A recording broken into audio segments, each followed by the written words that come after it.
why does effective storytelling matter? I believe that storytelling is the oldest form of advocacy.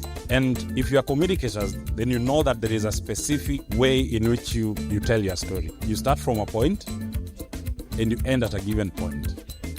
You provide proper context of the story, and at the end of that particular story, the audience or the reader or the viewer should not be asking themselves, so what? We can use storytelling to influence policy.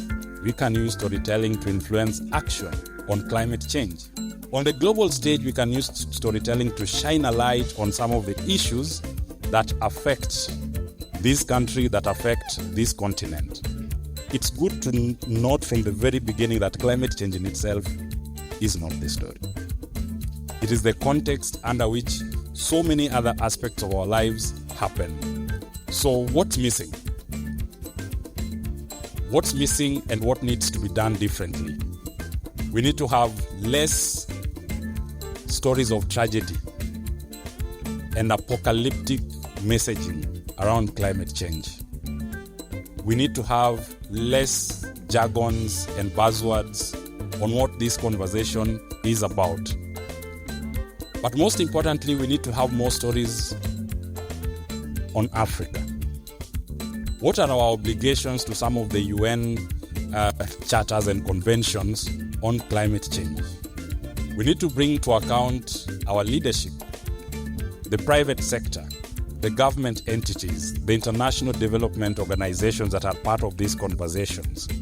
What exactly are they doing? What are the obligations? What is the stage in which they are in terms of implementing or following through in some of those obligations?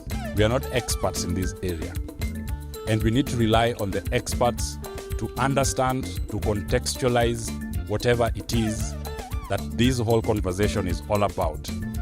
We have to, even in the different communications that you churn out and the different stories, ideally, you are never an expert in any of those areas. You're not an expert in engineering, you're not an expert in education, but we work for all those organizations and we communicate what they do. And to a given extent, we have to make deliberate efforts to understand the dynamics of how those industries work. And we have to do that with climate change. It has to begin with you understanding, to a given extent, what is deemed complex, so that you can break that down to a language that your audiences can understand.